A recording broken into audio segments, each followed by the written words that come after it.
Young and old voiced their concerns outside the office of the federal member for Paterson, Bob Baldwin. Under Howard government changes to community-based childcare, operational subsidies will be removed from July next year. According to parents, that will mean a drastic increase in fees or a total withdrawal from care. If they do the cut with the funding, I won't be able to send Tom to preschool. It's as simple as that. To me personally, it's going to be $30 a week per child, so I'm looking at $60 a week increase in childcare fees. But if they close the childcare places down, there will be no jobs for people like me who want jobs in the childcare industry. There are 5 community childcare centres in the Maitland area. Parents say the subsidy cut comes at a time when extra childcare places are needed. If this centre was to close, that would mean that there would be fewer childcare places in Maitland, in the Paterson electorate, in the whole Hunter region. We actually need more childcare places, not fewer. They say quality of education could also suffer. Quality of care will have to fall. This could mean that we'd have to sack some of our experienced, very highly educated staff and replace them by inexperienced staff. Bob Baldwin has downplayed the problem and says he'll be taking parents' concerns to the Family Services Minister. Blake Doyle, NBN News.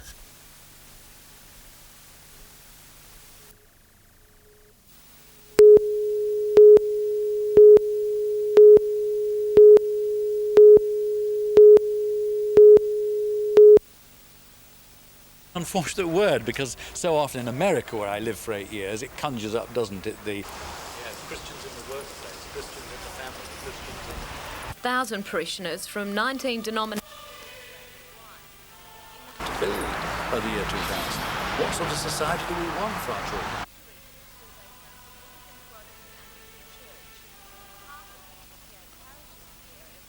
A third of those surveyed churches have been attempting to...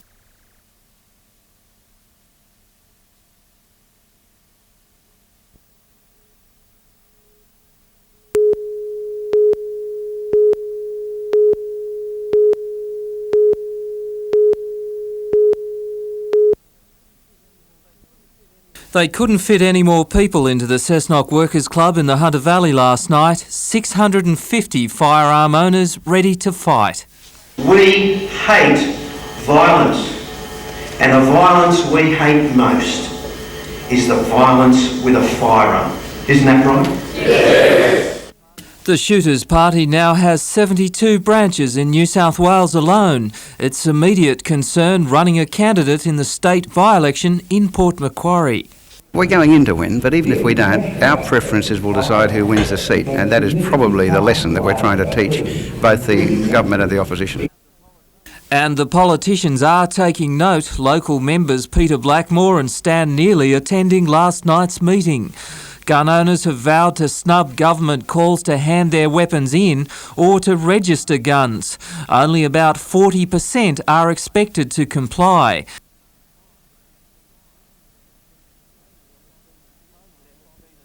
There has been a slow response in Newcastle to a buyback scheme for illegal weapons. Police are hoping people will take advantage of an amnesty running for the next 12 months. It's estimated there are hundreds of thousands of illegal weapons in New South Wales.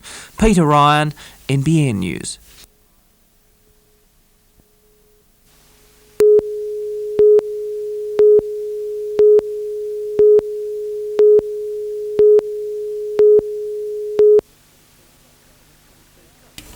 There's just over 24 hours until the start of the Newcastle Motordrome season, and Kersley's Alan Baker needs every minute.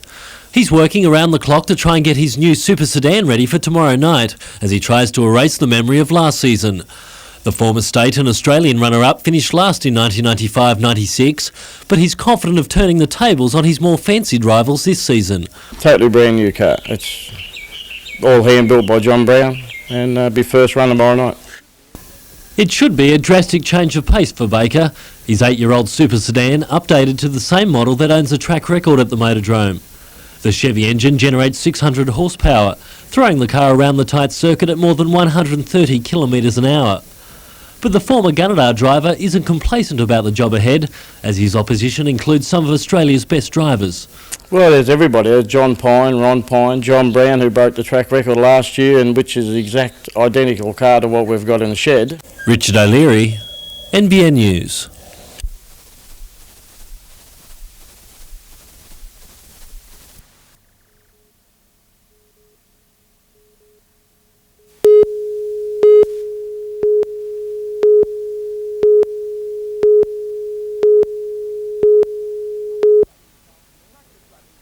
Practice laps this afternoon for Australia's best Supercross riders. All have arrived in Newcastle for tomorrow night's opening round of the New South Wales Championships. There are 4 divisions in the competition, each with 3 races. Expected to be a front-runner in the senior 250cc class is Perth speedster Jamie Brockman. He's just signed a big international sponsorship deal and will start the race as one of the favourites. I'm just looking forward to being consistent and staying upright. Australian junior 125cc champion Chad Reed is another one to watch. The 14-year-old from Maitland steps back into the 250cc class tomorrow, and with organisers anticipating 8,000 fans, he'll be buoyed by big home crowd support. Hopefully I can go well at Newcastle, always the beginning of the year we're good at the Newcastle Supercross. Hope I can do it again. Tomorrow's qualifying rounds start at 3 o'clock, with the main action set down for 7. Jonathan Upton, NBN News.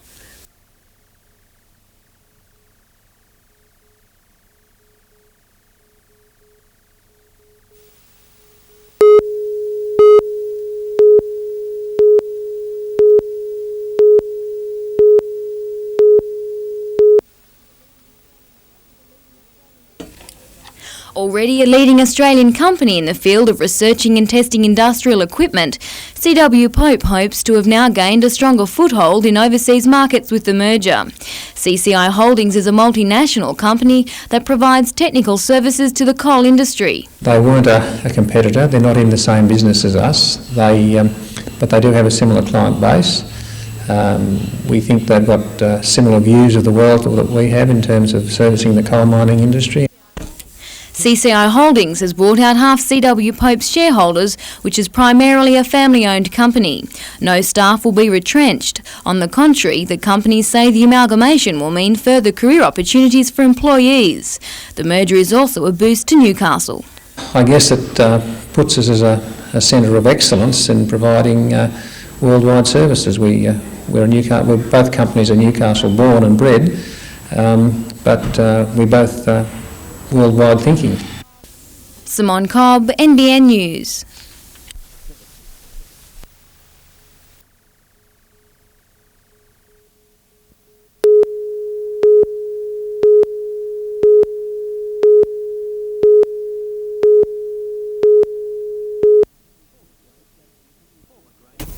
Former great Jack Newton was more than just another face at the classic named after him.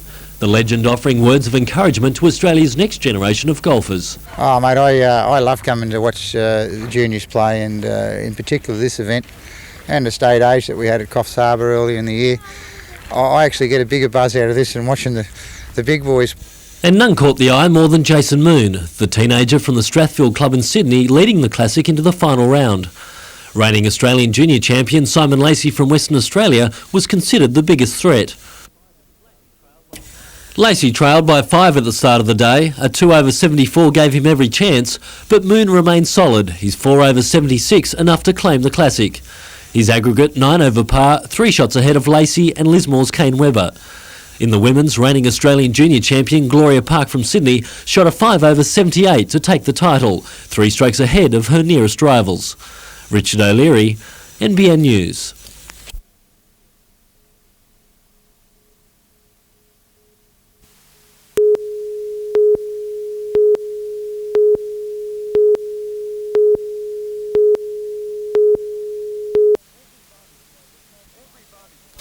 Every vantage point was taken last night at the Newcastle Showground, and while most had come to see local fancy Danny Ham in action, a mishap on one of the early laps forced the youngster into aggressive riding.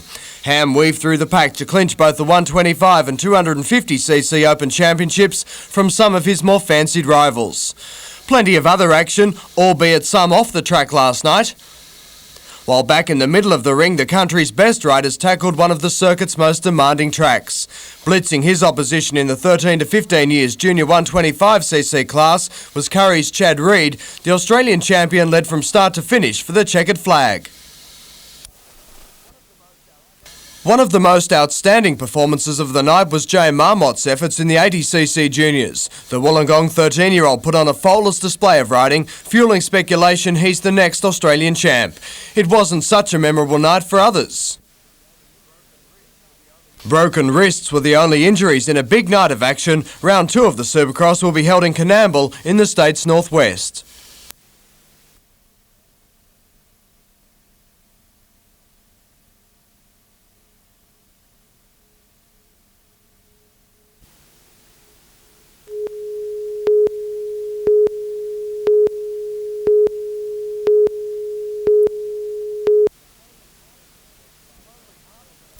Only hardened supporters last night at the Broadmeadow Basketball Stadium for the Falcons' last flight for 96, and from the word go the home side was doing it in style. Plenty of entertainment and plenty of points against the touring Japanese. By half-time the sides had combined to sink 129, Newcastle up by 19. David Van Dyke continued where he left off last weekend against the Tigers, but the visitors too showed flair and teamwork, and Takahashi finished off. Former NBA champion Kenny Walker kept the points ticking, but the Falcons held on to the lead. Ben Melmoth put himself in the action before finding Matty Moore and the ton for Newcastle. The Falcons won the match convincingly, ending what has been a mixed season of results. Ahead for the players and selectors, a big off-season. Most of the Falcons come off contract this year and are back on the market.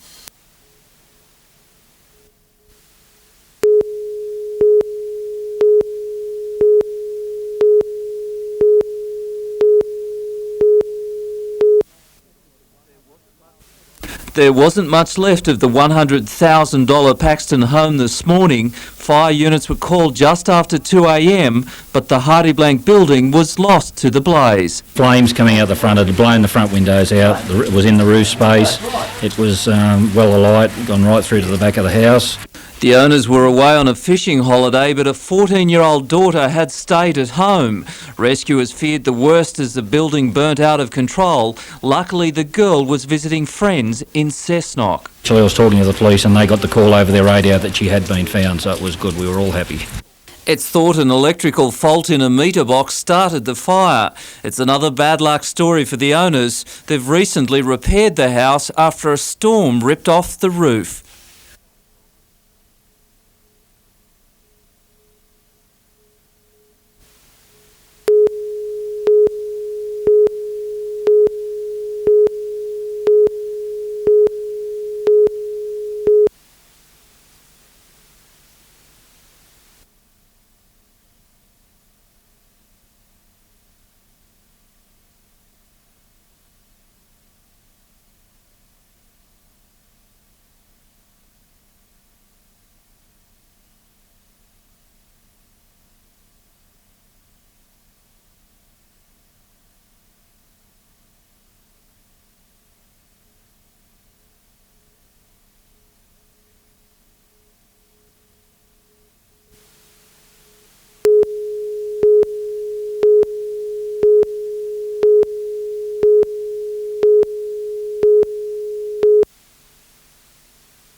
They returned from Sydney late last night and wasted no time in returning to the ring.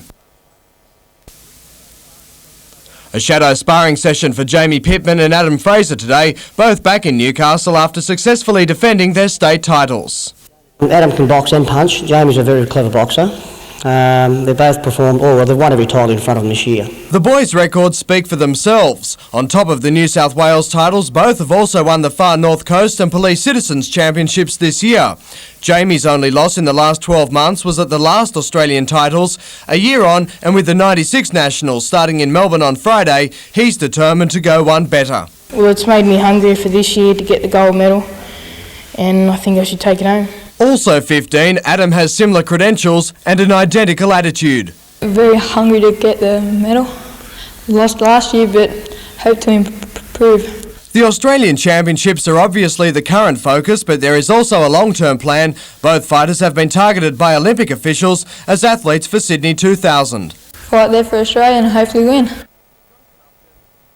Jonathan Upton, NBN News.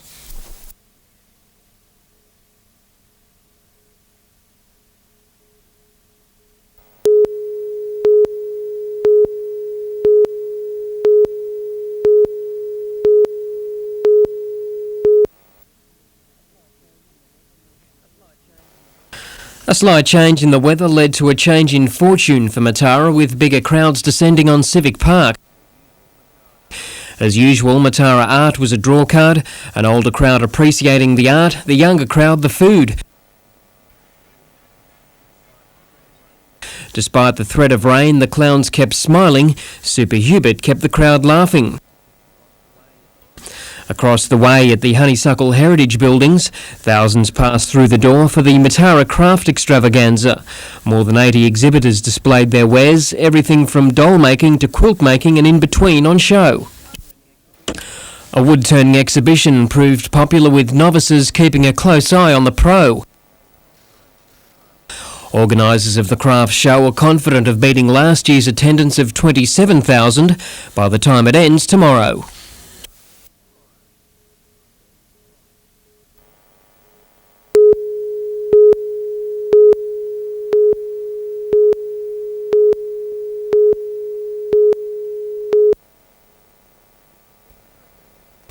Considering the miserable conditions, a good crowd turned out at Beaumont Park this afternoon, the meeting coinciding with the big Epsom card at Royal Randwick. That race stole the limelight for part of the afternoon, punters searching for the elusive winner. But there was strong support also in the local ring, bookmakers inundated with bets on race number 6. A plunge on the pink, Honky Tonk Queen, the usual parade, then a 485-metre dash. It must have been smart money. The odds-on pop landed the dollars for its supporters as others pondered the next. Jonathan Upton, NBN News.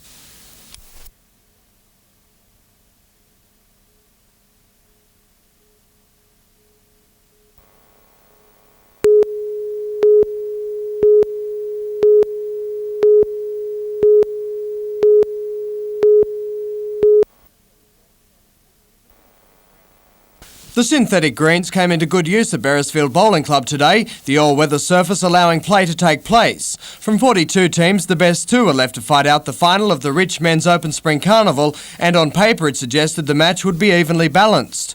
In sectional play, Steve Anderson's team had scored 10 points plus 61 shots, Rex Johnson's 10 plus 63. But that counted for nothing on the greens this afternoon as the Australian representatives took control. Queensland lead Andrew Waddell was outstanding up front, setting up play for Anderson's team, while the skipper was ruthless in all situations, his drive in the 6th end spot on the mark. 10-3 after 6, and the lead got bigger by the end. After 21 ends, the result was comprehensive, the Australian team walking away with the championships and the $5,000 winner's kitty.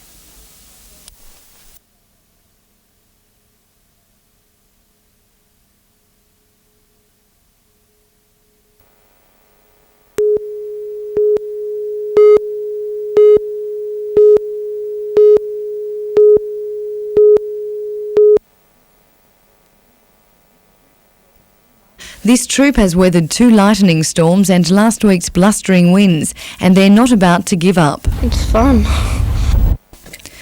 The youngsters from Cardiff Scout Group are taking part in a 10-day fundraiser, taking it in turns to man this scaffolding tower in the Stockland Shopping Centre in Glendale. They're aiming to raise $30,000 so the whole troop can go to next year's Jamboree in Brisbane, and it seems like a fun way to raise money. Rock climbing, abseiling, watching videos, eating. The group suffered a setback last week when strong winds knocked over the tower, but it didn't take long to get back on track. Scout leader Glenn Cook says it's just one project aimed at getting the troop to Brisbane.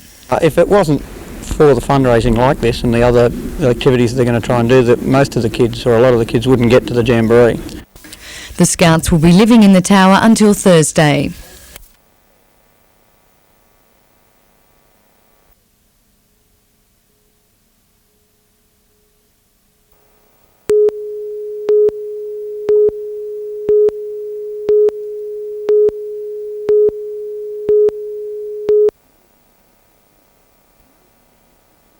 The Mounted Games Championships attracted more than 200 Pony Club members from throughout the state to the showgrounds in Yass. 43 teams competed in a program of 10 different events, including postman's chase, sword racing and hurdle race. The only team from the Hunter region to compete, the Muswellbrook Riders, had a tough task ahead of them, up against several top country teams and defending champs Helensburgh. But a combination of speed, skill and teamwork saw Muswellbrook go on to take out the state championships. In a tense finish, they narrowly defeated Helensburgh by 1 point. Emma Ossian, NBN News.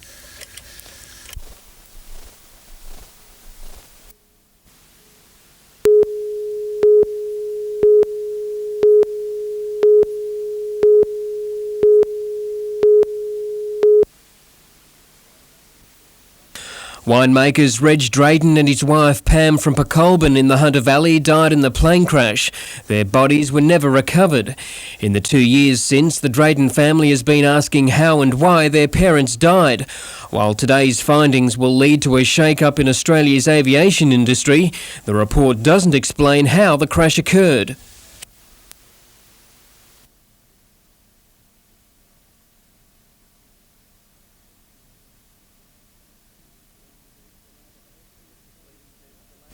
Mr Cleave says the lack of answers is only exacerbating the Drayton family's grief.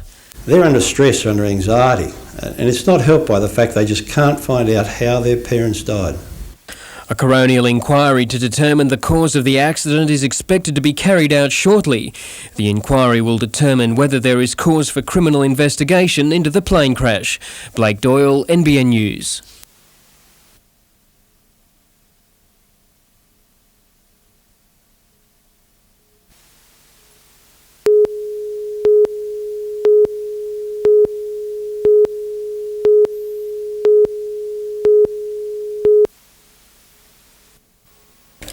This lean crock has been carved from wood and decorated with colourful acrylic paint. It's an example of Aboriginal craft which uses new techniques in art. It's indicative of Aboriginal culture that it doesn't change, that it's managed to evolve and change and shape into something new. The Made with Meaning exhibition represents the work of 100 Aboriginal artists from 14 far north Queensland communities. It shows a diverse range of artwork, including wooden boomerangs, shell pieces and basket weaving. The display will be on show at Newcastle's Regional Museum until January.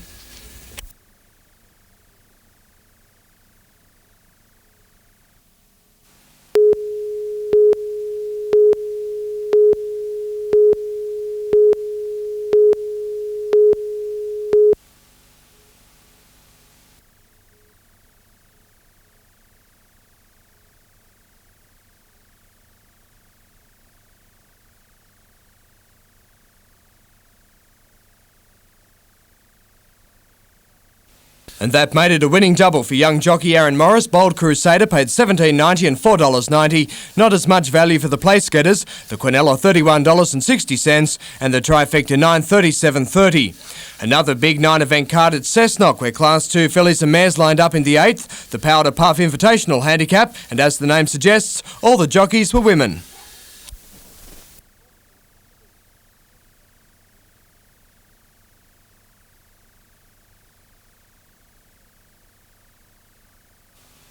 $6, $9 and $13, the Quinella $42.50 and the Trifecta $884.50.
Stockton Beach is said to be the best for pippies in the state, but up until now the experts have been unsure how the pippies grow and reproduce. Wollongong University student Sue Murray-Jones is working on a PhD to uncover some of the mystery of the pippy. With the state government concerned over a perceived shortage of pippies on Stockton Beach, Ms Murray-Jones' research work is eagerly awaited. She's found that the molluscs move around, sometimes into deeper water, sometimes the dry sand. People will often have a perception of them having disappeared when in fact they're there. They're just being sneaky and they've hidden themselves a bit. About 30 professional fishermen regularly collect pippies here along Stockton Beach. Over the holidays every day, literally hundreds of people search for the shellfish as well. Amateur pippy collectors are limited to 50 per day. This new research could well have an effect on government restrictions to come. Peter Ryan, NBN News.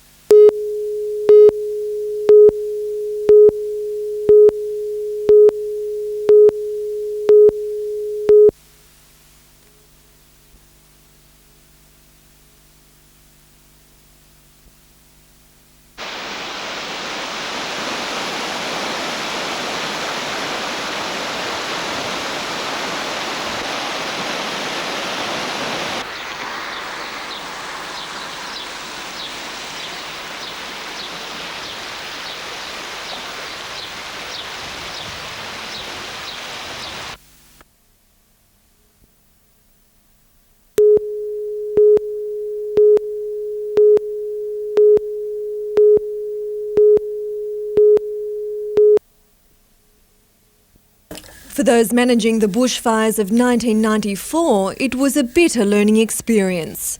Like many other areas, it took a blaze of this magnitude to show Wyong's bushfire operations they weren't equipped to handle such a large-scale disaster.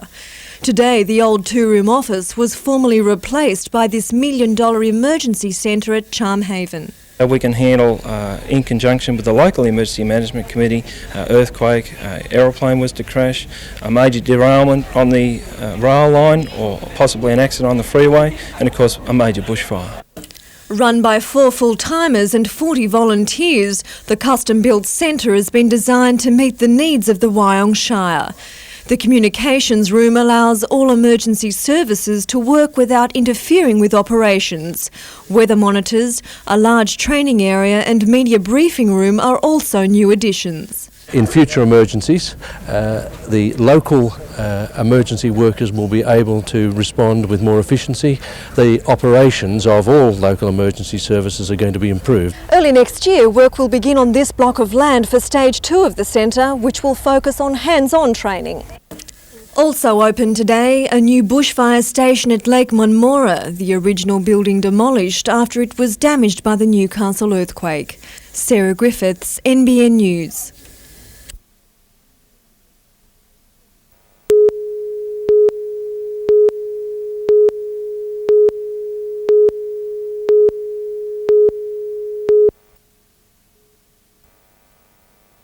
Surfest organisers took their sales pitch to the council's general manager Bill Grant late today. The contest, which has been running for 11 years, is in jeopardy of losing some of the council's $150,000 backing. Organisers concede there's a shortfall of more than $30,000 to host a 3-star qualifying event on the World Professional Surfing Circuit. Over the past several years, major sponsors have withdrawn from the contest, leaving the city to carry the showcase event, which organisers claim attracts expenditure of between $1 and $3 million to Newcastle. $500,000 would be needed to put on a Grand Prix event attracting the world's top surfers. At least $250,000 of that would be in prize money. Organisers are determined Surfest will continue and are seeking further sponsors.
Car and truck drivers don't always see eye to eye.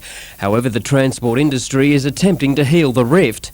In an industry-driven initiative, motorists who see irresponsible driving by truckies are asked to blow the whistle via a special phone line. This is about improving the community's understanding of the industry, giving the community an opportunity to have some interaction with the industry, and it's about the industry being serious about getting its act together.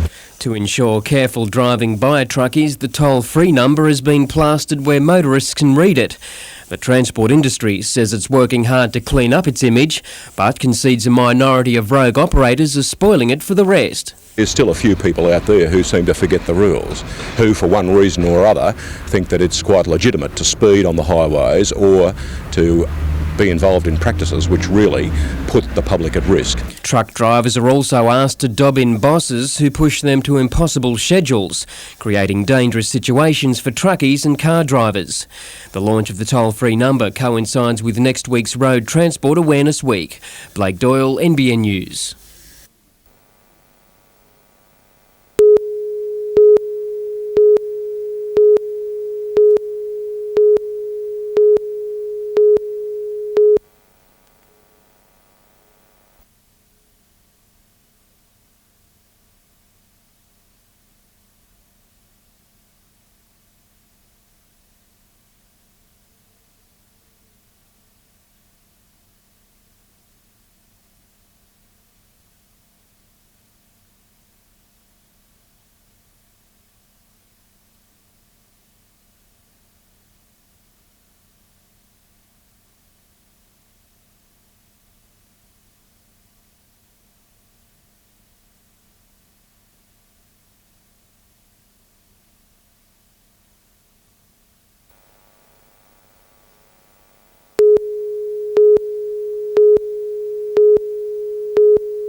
Since Energy Australia was formed last year, it's aggressively pursued new ways to expand its business. Now, in a bid to further increase market share and an annual turnover of nearly $2 billion, it's undergoing a massive restructure. Let me say up front, we're not entering into this process as a job reduction exercise. What this process is involving is a review of all areas of the business to make sure they are competitive. In the process, 2 of its 5 divisions, Business Services and Customer Supply, will be relocated from Sydney to Wallsend. And while the company admits this will involve trimming back certain areas, they're adamant none of their 4,000 employees will have to leave. There will be no forced retrenchments. Any reduction in staff will be on a voluntary nature. Management claim the restructuring, with its focus on new business ventures, will in fact create more job opportunities. But despite months of meetings, union officials aren't convinced, believing the short and long-term employment prospects of its members are still uncertain. They'll meet with Energy Australia next week in an attempt to resolve the issue. Sarah Griffiths, NBN News.